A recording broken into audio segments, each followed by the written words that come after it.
मैं सुन डॉक्टर जवाद जाफरी साहब से नज़्म के हवाले से बहुत मोतबर हवाला कि आप तशरीफ़ लाइए और इज़हार ख़याल जनाब करामत बुखारी साहब, मेहमानान खुसूसी, हाज़रीन मजलिस, अस्सलाम वालेकुम। वालेकुम अस्सलाम। सबसे पहले तो डॉक्टर साहब आपको मुबारकबाद, इतनी उम्दा किताब की अशात पे पब्लिशर को भी मुबारकबाद। बहुत ही उम्दा गुफ्तगुएँ हो चुकी हैं दरअसल, मैं तो ये समझता हूँ। और ये जो डॉक्टर दानिश हैं, ये बड़े शानदार आदमी हैं। यानी आज का मेला इन्होंने खुद ही लगाया और खुद ही लूट लिया।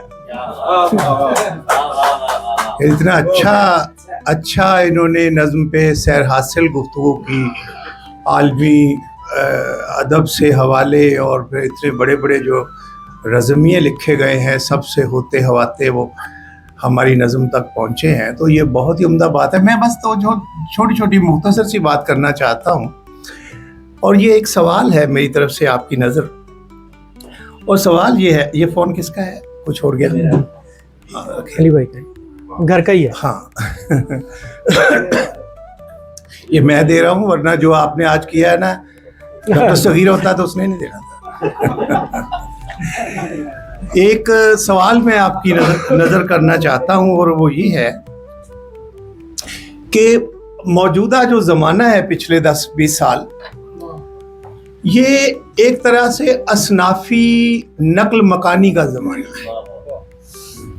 यानी लोग जो हैं वो एक सिर्फ से दूसरे की तरफ छलांग लगा रहे हैं, या अपनी जो पिच है वो छोड़ के इधर उधर हो रहे हैं।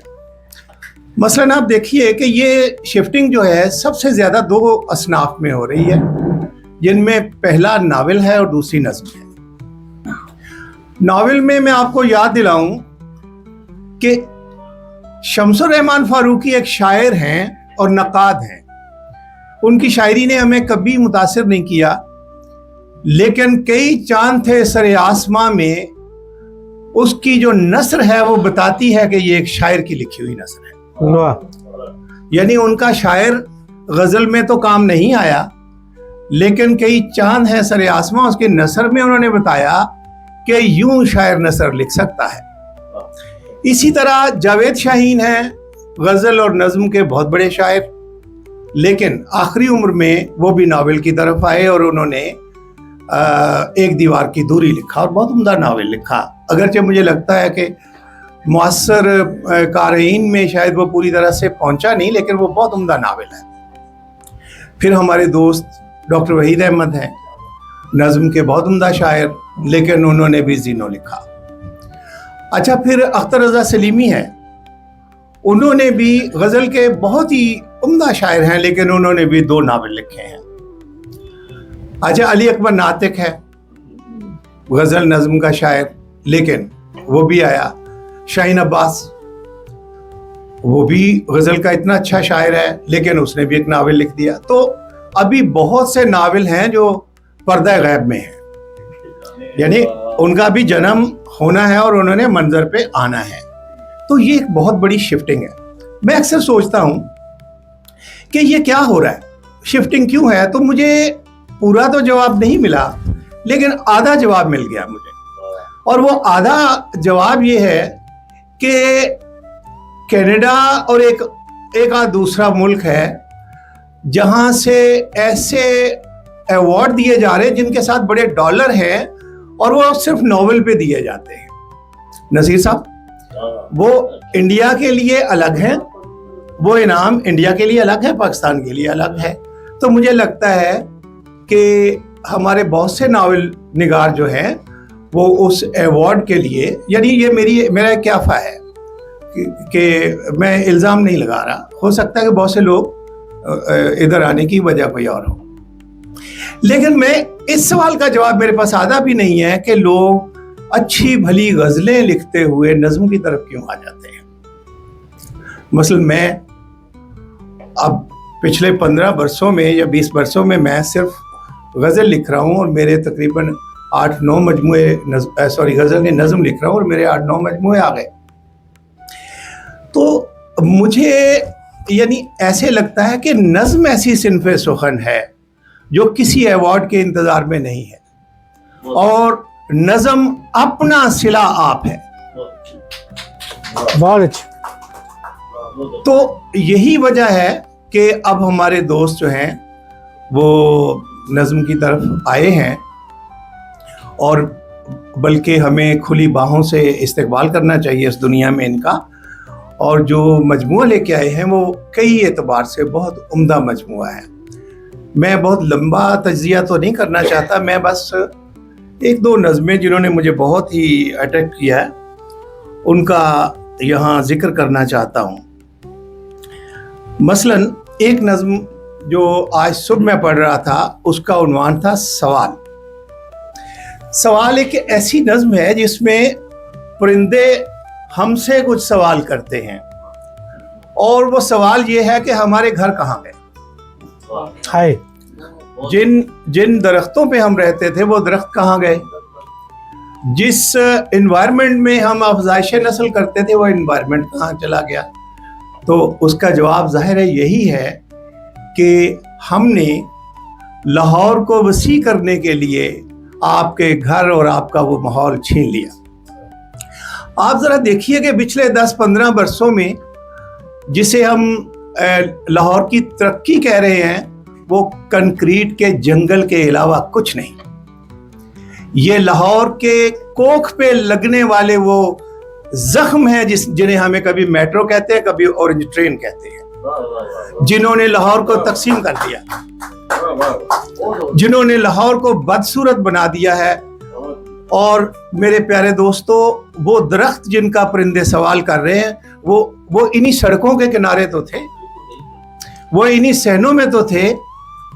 وہ کھیت، میں جب اپنے بچپن میں سمن آباد آتا تھا تو بینک کالونی ہے ایک نیشنل بینک کی، اس کے کنارے پہ ہم کھڑے ہوتے تھے تو آگے کھیت ہی کھیت ہوتے تھے. لیکن آج وہ کھیت کہاں ہیں؟ وہ سرسبز کھیت جو ہیں وہ ہم نے ہڑپ کر لیے. وہ درخت لاکھوں کی تعداد میں جن پہ ان پرندوں کے گھونسلے تھے وہ درخت ہم نے کاٹ دیے. یہ ایک طرح کا کرائم ہے جو ہمارے سامنے ہوا اور ہم خاموش رہے. ابھی آپ لوگ نہیں آئے تھے تو ہم حضرت صالح کی اونٹنی پہ ایک بات ہو رہی تھی جی.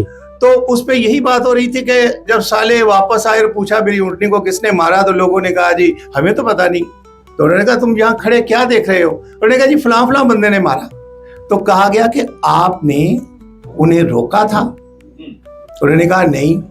تو اللہ نے کہا کہ جب تم دیکھ رہے تھے تم نے روکا نہیں اس ظلم کو، تو اس ظلم کی ذمہ داری تم پہ بھی آئے. بہت اچھے. تو ہم یہ کہیں کہ خاص لوگوں نے یہ کالونیاں بنائی ہیں، یہ درخت کاٹے ہیں، یہ باغات کاٹ دیے ہیں، یہ ویرانہ بنا دیا ہے، ہمارا قصور نہیں. ہمارا بھی اس میں قصور ہے کہ ہمیں بولنا چاہیے. اللہ نے ہمیں بولنے کی قوت دی تھی، اللہ نے ہمیں قلم دیے تھے. میں نے تو کئی نوحے لکھے ان درختوں کے. لیکن یہاں پرندے سوال کرتے ہیں، کس سے کرتے ہیں؟ ہم سے جو اشرف المخلوقات ہے.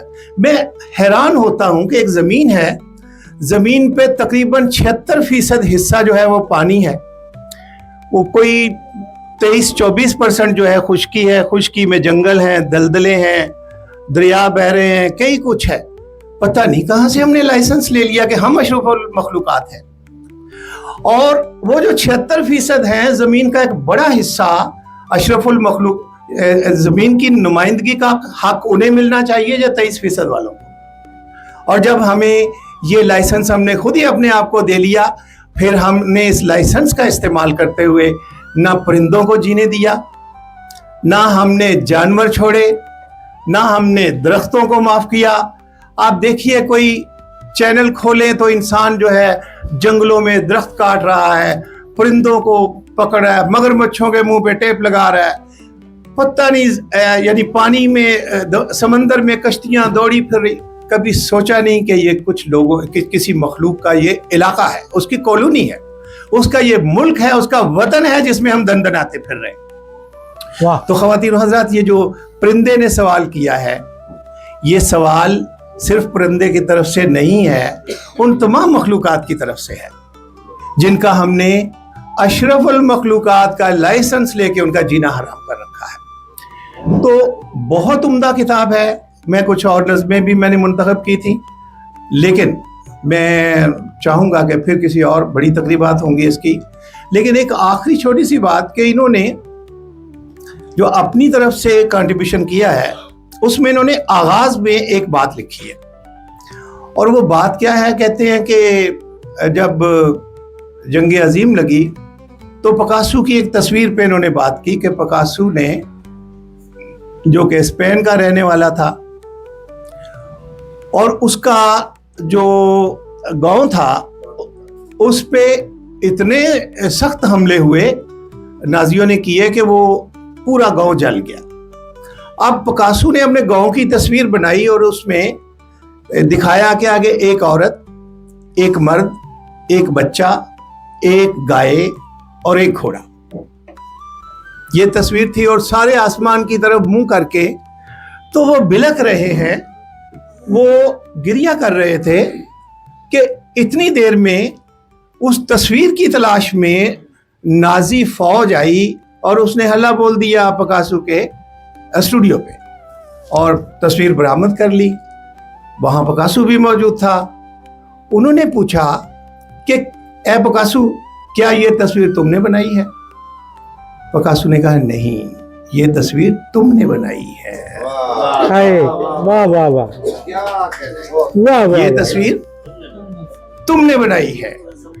लेकिन ख्वातीन और हजरात, पिकासो ने तो कहा था ये तस्वीर तुमने बनाई है, लेकिन ख्वातीन और हजरात, जिस तस्वीर की आज यहाँ तकरीब रूनुमाई हो रही है, ये तस्वीर वाकई डॉक्टर सगीर ने बनाई। बहुत अच्छी मजलिस, बहुत अच्छी।